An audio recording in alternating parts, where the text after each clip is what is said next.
Russia. Moscow. Domodedovo International Airport. July 1st, 2002, 8:10 p.m. 45 Russian schoolchildren wait to board a flight to Barcelona. It's their reward for doing well at school. Among them is 11-year-old Artur Hamatov. At the start of the school year, we agreed that if he finished with top grades, then he could go with the group. When I came back from work one evening, he came up to me and showed me his school report card and said, "Dad, look, I kept my word." And he looked at me with a question in his eyes, and I said, "Good, I promise you can go." The children are from Ufa in central Russia. They've been delayed in Moscow because they missed their original flight. A replacement has been chartered to take them to Spain. Flight BTC 2937 is now ready for boarding. Also on the flight are Svetlana Kaloyeva and her children, Konstantin and Diana. They're visiting their father, who's been working in Spain for a year and a half.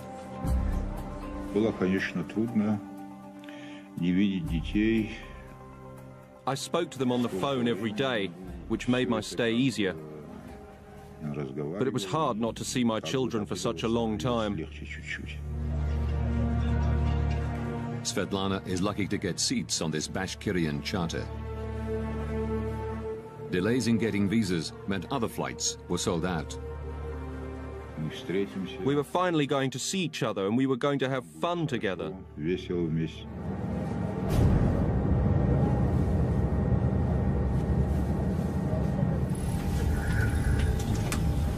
The crew complete final preparations. Дамы и господа, вас приветствует капитан корабля. Добро пожаловать на борт башкирских авиалиний.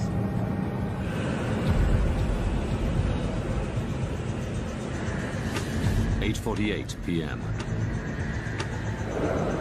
The Bashkirian Charter Airlines flight BTC 2937 takes off from Moscow's Domodedovo Airport. Distance to Barcelona, 3,000 kilometers. Estimated flight time, 4 hours, 20 minutes.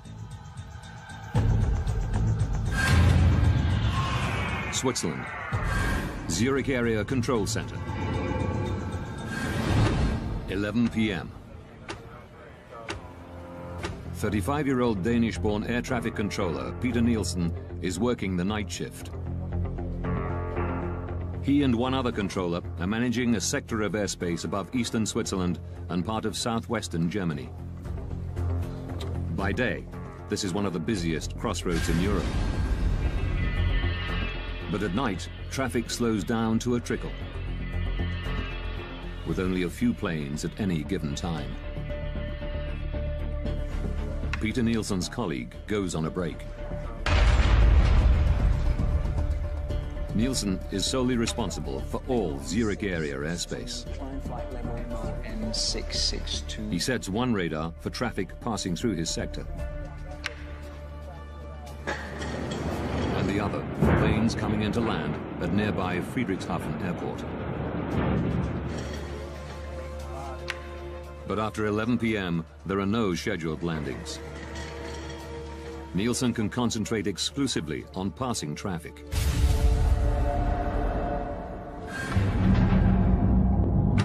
(11:06).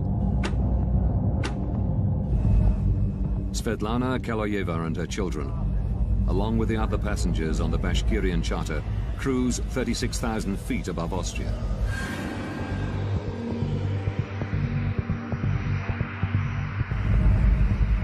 They're scheduled to arrive in Barcelona in just over 2 hours. 600 kilometers away, a DHL Boeing 757 takes off from Bergamo in Italy. Destination, Brussels.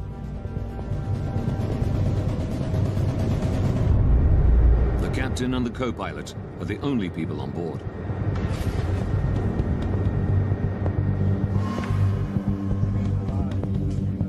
maintenance engineers arrive in Nielsen's control room. So you will be working from the backup, okay? They've come to service the main radar.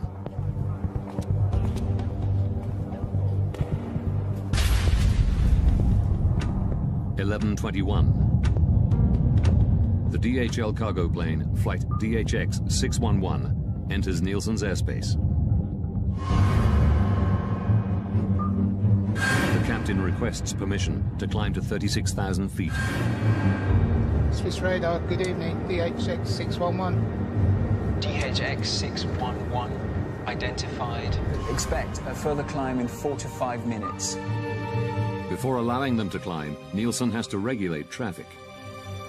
Descent flight level 320. The maintenance engineers now need to work on the telephone system. Work fast, please. 11:25 p.m. An unexpected plane is approaching Friedrichshafen.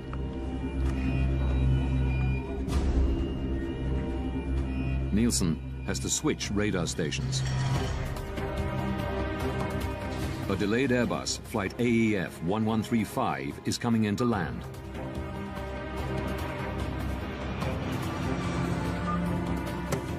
He calls the airport's control tower to let them know.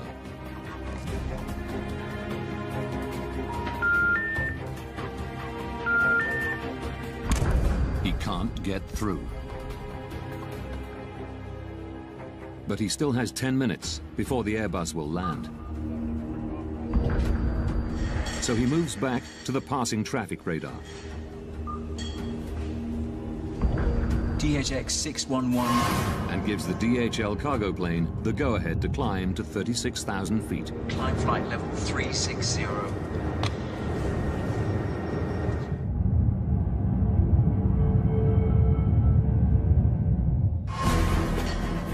Nielsen then returns to the Airbus and calls Friedrichshafen Airport again.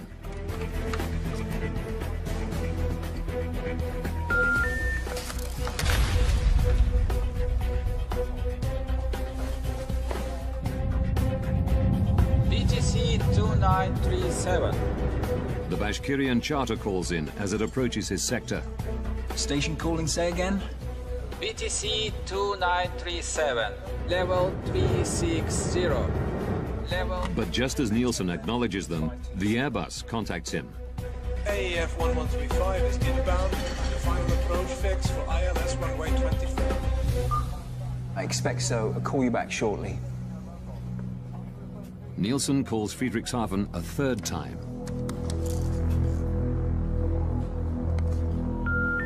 Die gewünschte Verbindung ist nicht möglich.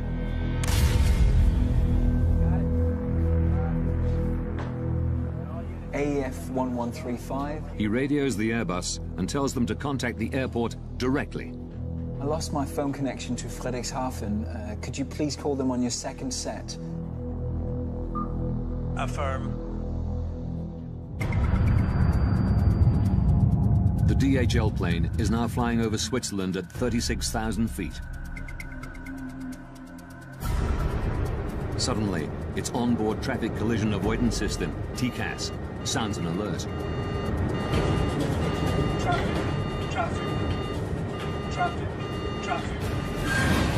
At exactly the same time, the Bashkirian plane's TCAS system also squawks.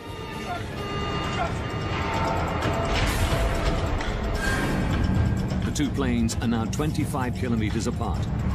They're flying at exactly the same altitude to exactly the same spot.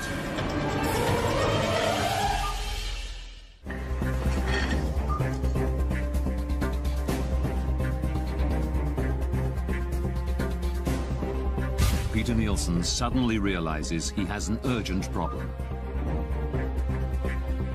BTC 2937.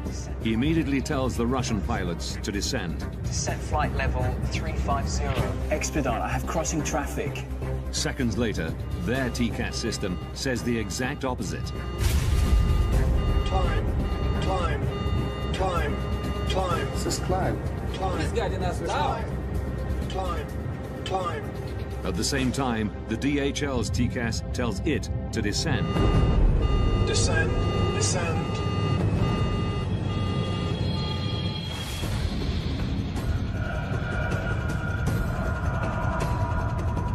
The Bashkirian crew don't know which command to follow. Climb. Nielsen repeats his instruction. Expedite, descent level 350, BTC 2937.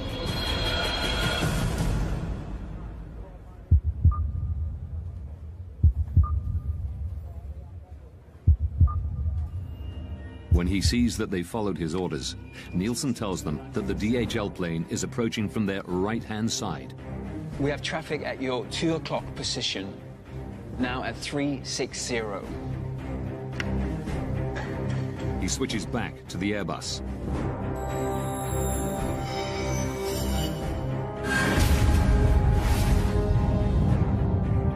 In the Bashkirian charter, the crew are looking for the DHL plane.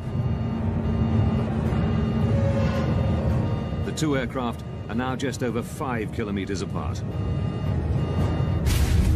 They are both in descent, closing at a rate of 1,300 kilometers per hour, faster than the speed of sound.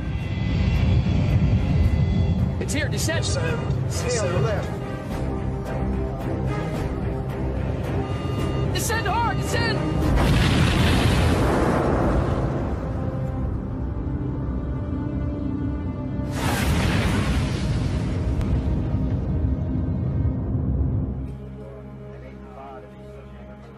11:35 p.m. AEF 1135. The Airbus crew have finally made contact with Friedrichshafen Airport. Can we go, Friedrichshafen? Nielsen can now hand over the plane. Affirm, bye-bye.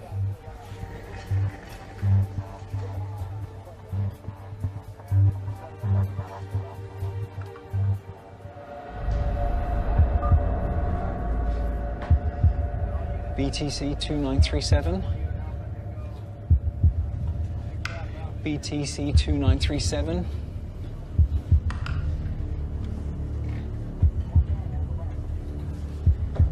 BTC 2937.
Within days, the victims' families arrive at the scene.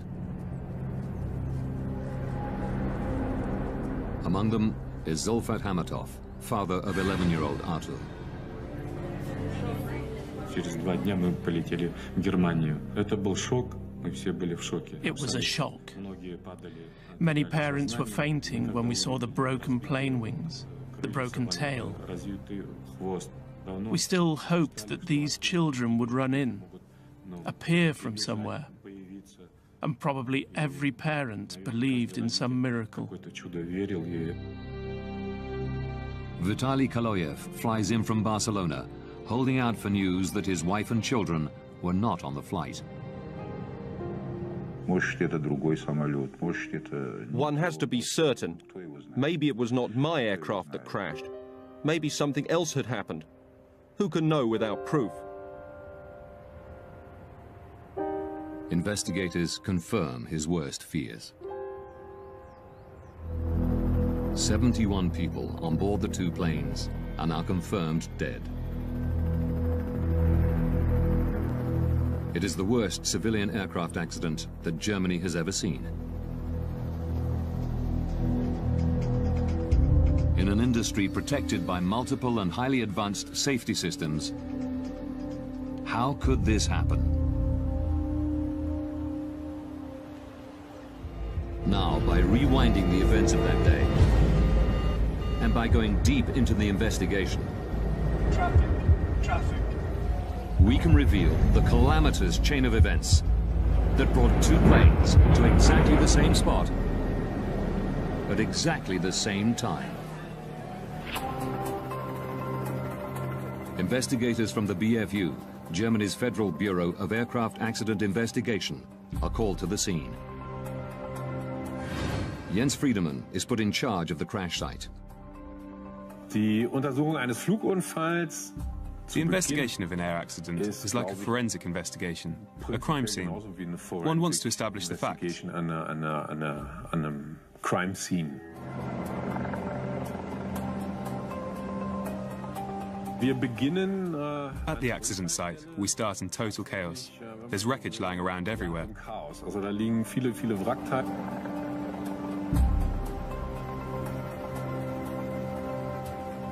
Friedemann can take nothing for granted. Not even that the two planes collided. Das waren zwei Flugzeuge unterwegs. Two aircraft were in the air. Whether they had collided or just flown past each other too close and lost control, or something like that, we just didn't know. Verloren wurde oder so etwas, das wussten wir natürlich nicht. Without the black boxes, Friedemann must try to work out what happened by examining the shattered fragments of wreckage. Key pieces are brought to a specialized storage facility in northern Germany.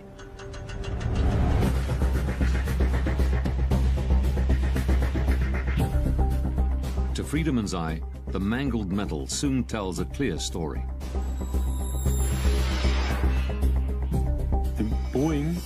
The Boeing made contact with the Tupolev in one spot. The vertical tail section was broken off.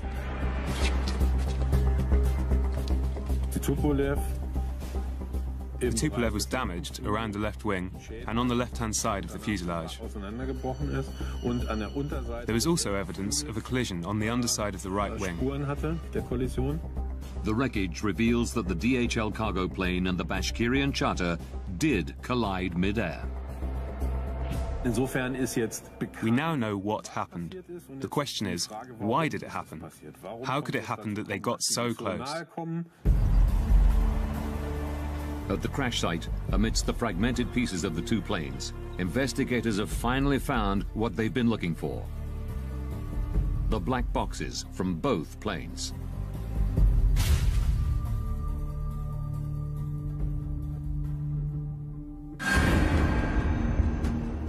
This was very important for us as accident investigators. The BFU's Johann Reuss joins the investigation. It is his job to analyze the contents of the recorders. The cockpit voice recorders help us understand what happened in the cockpit, how the pilots reached their decisions. Reuss begins by examining the pilot's traffic collision avoidance system, TCAS. Our first question was to establish whether TCAS had worked the way it was intended to, the way it was designed. TCAS builds a three-dimensional map around an aircraft using its altitude, speed, and heading. All planes fitted with TCAS constantly transmit this information to each other. If planes get too close to one another, TCAS warns the pilots. Traffic. And if necessary, gives them what is called a resolution advisory. Descend.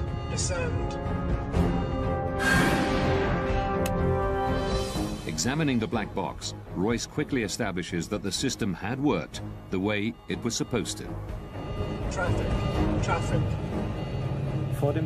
Before the collision, both TCAS systems generated and displayed a resolution advisory. The Russian Tupolev was instructed to climb, and the DHL Boeing to descend. If the aircraft had followed these instructions, there would have been no collision. But while the pilots of the DHL plane obeyed TCAS, Descend, descend. the Russian crew did not. Climb, climb.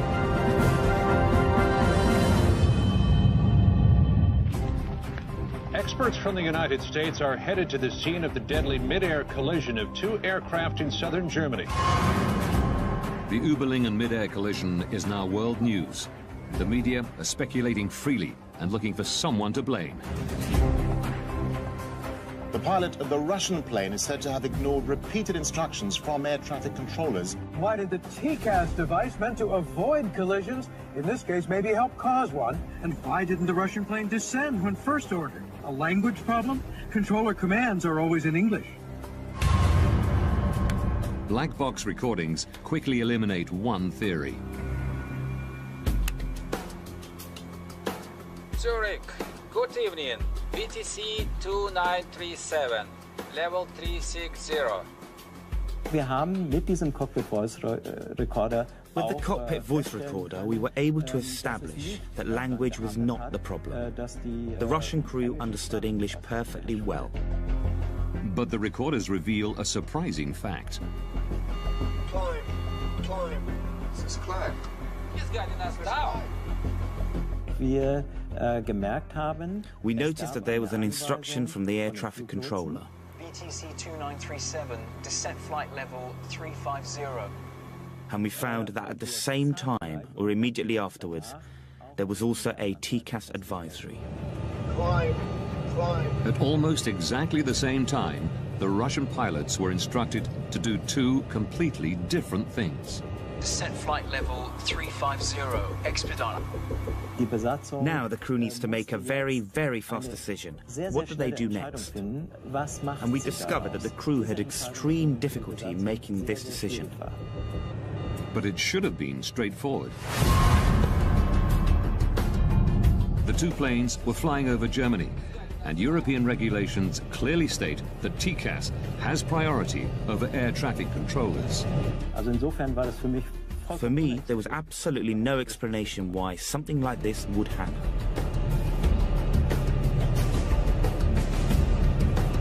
Climb, climb. Why didn't the crew use TCAS the way it could and should be used?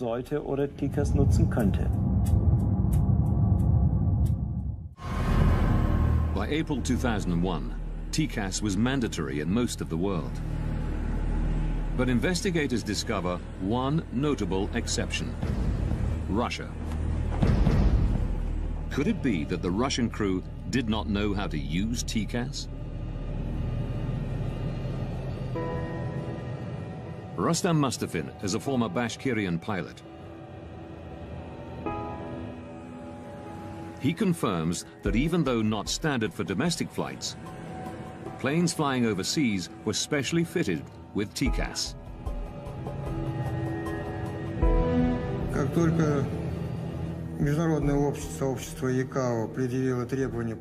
As soon as the TCAS requirement was introduced, the training school of Bashkirian Airlines ensured that our pilots were trained to use the system.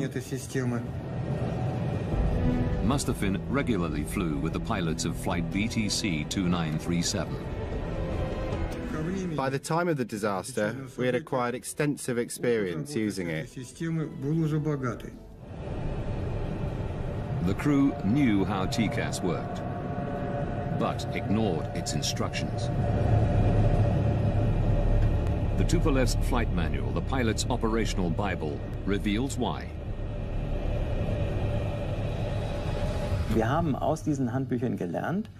We learned from these manuals that the orders from air traffic control always have a higher priority. The operations manual at the time stated that the air traffic control command was to be given precedence over TCAS in the event of the system issuing an alert. It said that the air traffic control had the final authority.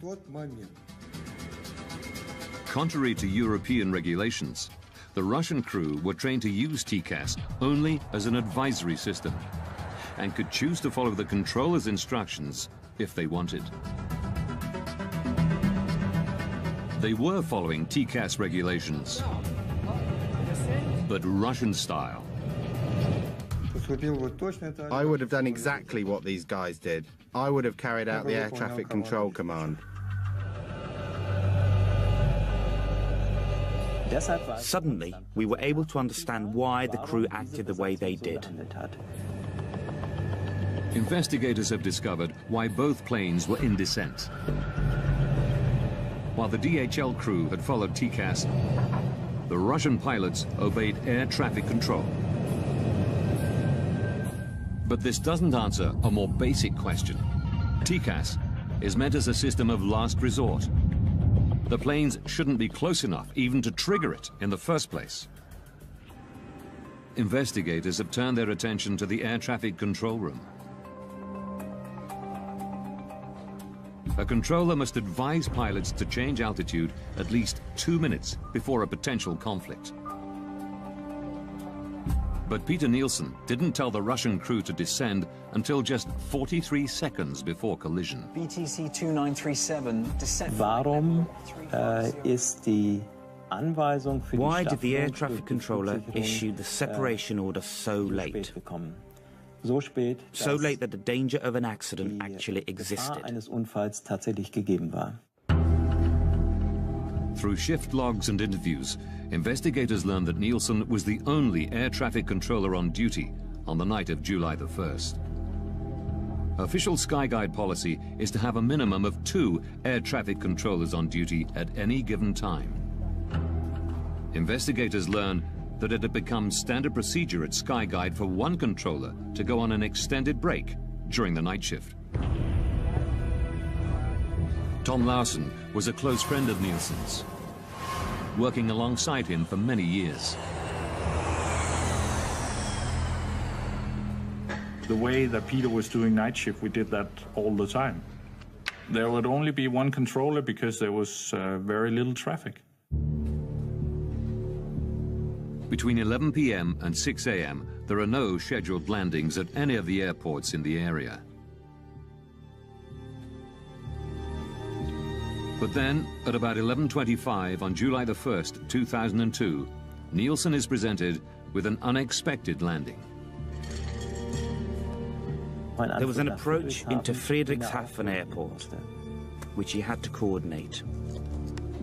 It's very unusual that one aircraft comes at that time for Friedrichshafen. I guess that the controller was a little surprised about that. Regulations state that Nielsen must contact the airport control tower before bringing the delayed plane in for landing. This should be routine.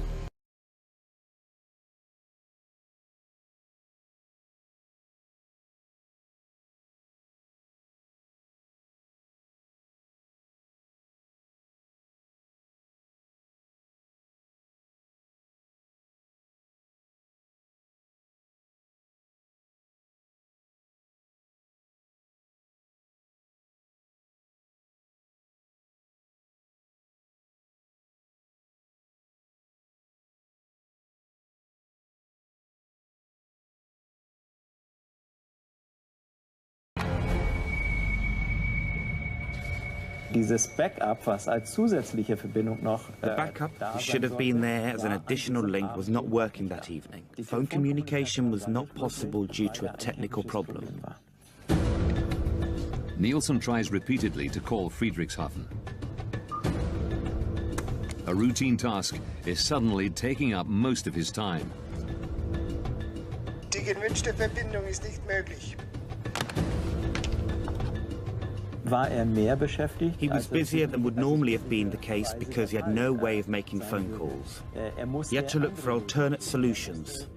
He had to look for other ways to communicate. I lost my phone connection to Friedrichshafen. Could you please call them on your second set? Preoccupied with handing over the delayed Airbus, Nielsen ignores the passing traffic. It was like 5 minutes that he was focused on that problem. So that took his vigilance away from what was going on the screen, on the radar screen. But his radar has an emergency function that should alert him of the impending danger.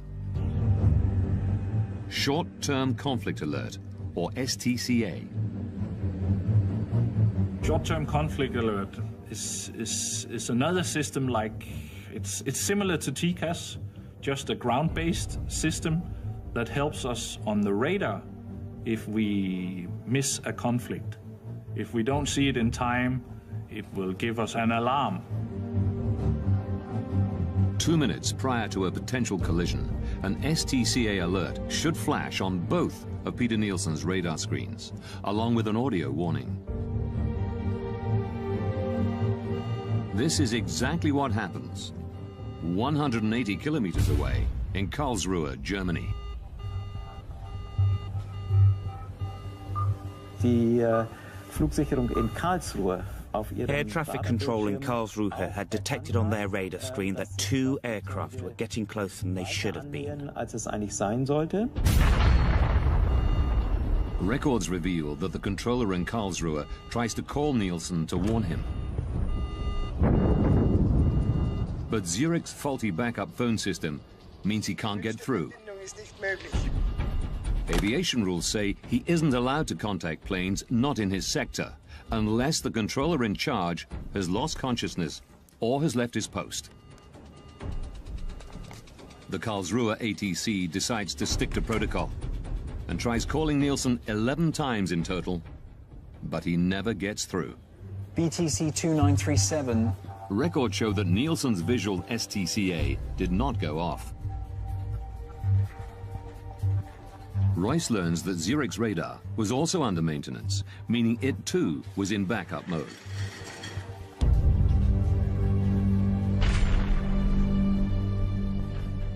Durch die geplanten Arbeiten an dem The planned maintenance work on the radar system meant that not all the functions present during normal operations were actually available. In backup mode, there is one particular emergency feature which Nielsen does not have. The visual STCA alarm. It's the final piece of the puzzle to explain why Nielsen didn't order the Russian plane to descend until a mere 43 seconds before collision. Die Untersuchung hat für uns gezeigt, dass the investigation showed us that a series of unlucky events all came together for air traffic control. zusammengekommen sind. Had Nielsen heard the STCA alarm before the plane's onboard TCAS systems kicked into action, there would have been no conflict and the accident would have been avoided.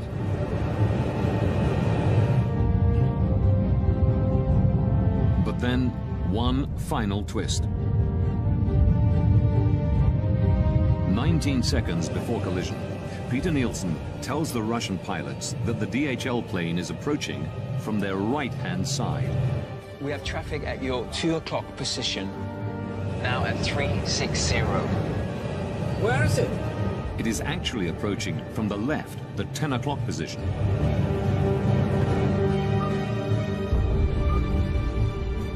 The only explanation investigators can find for this mistake is stress. It's uncertain if the Russian pilots would have had time to pull up and avoid collision, even if they had spotted the DHL plane earlier. But the records show that in the final seconds, they tried.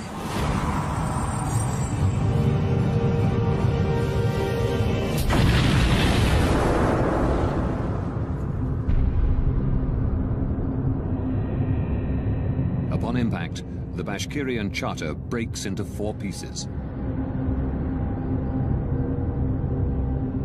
Without its tail fin, the DHL cargo plane spins uncontrollably to the ground.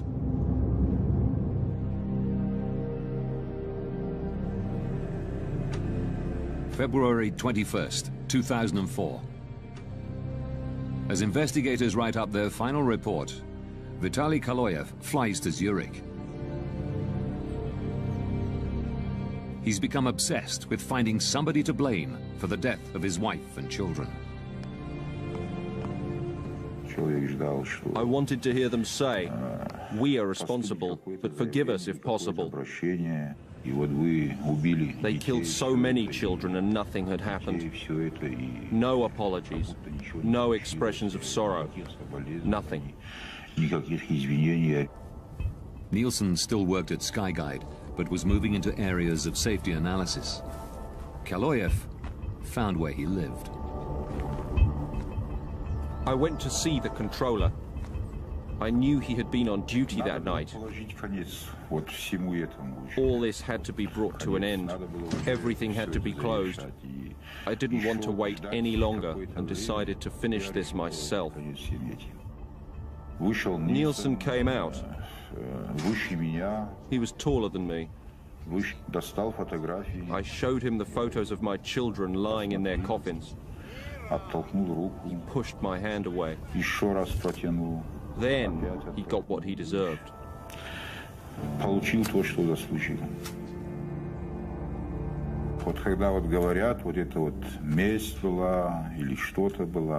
You know, some say it was revenge, but revenge is something insignificant. One is avenging when one has been deeply insulted, but this was not revenge. This was punishment. Это не месть была, это, скорее всего, кара была.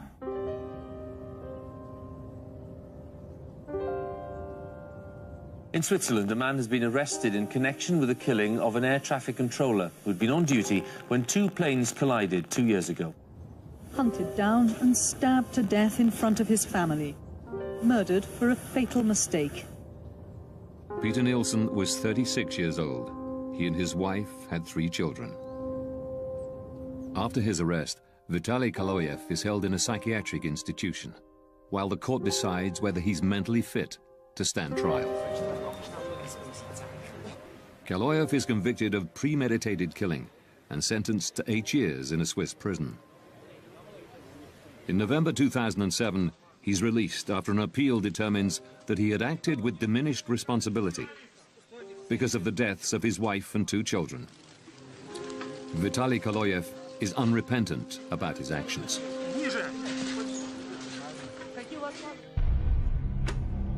In May 2004, after almost 2 years of painstaking work, the German investigative team publish their final report. It's now possible to rewind the events of that fatal day, following the evidence uncovered during the investigation.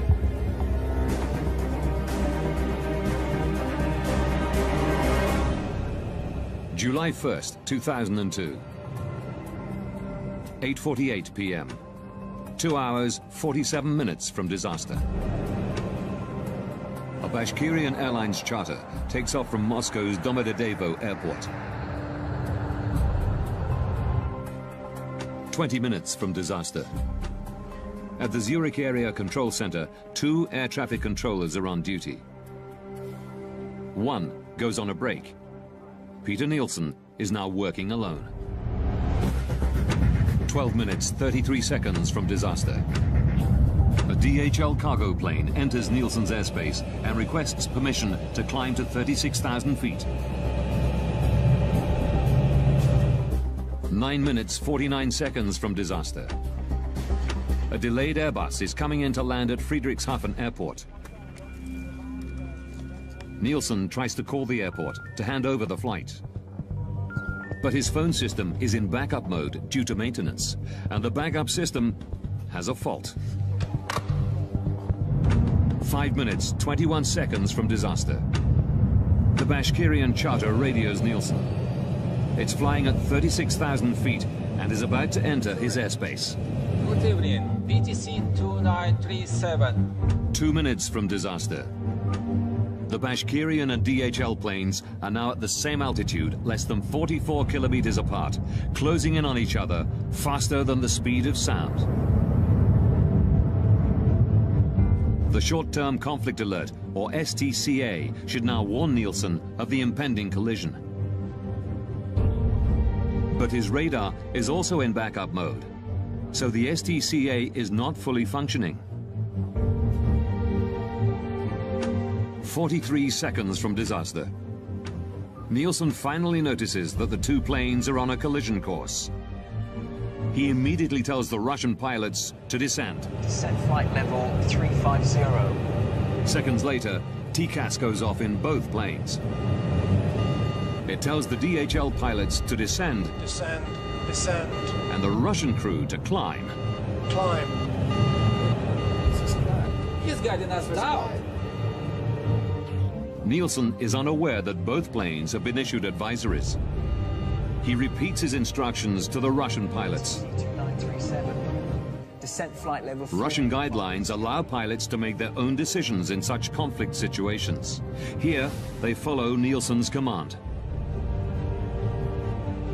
Both planes are now in descent. 19 seconds from disaster. Nielsen believes the conflict is resolved. But before signing off, he tells the Russian crew that the DHL plane is approaching from the right. In fact, it's approaching from the left. 3 seconds from disaster.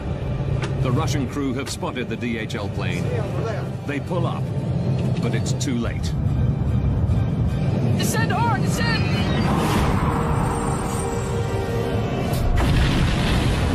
At 11:35 p.m., the planes collide 35,000 feet above the city of Überlingen, Germany. All 71 people on board the two planes die.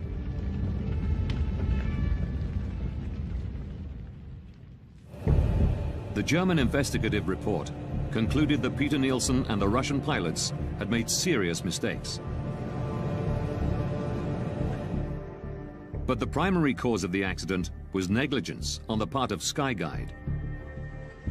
In May 2004, immediately after the BFU report is published, at a press conference in Zurich, the CEO of Skyguide, Alain Rossier, issues a formal apology.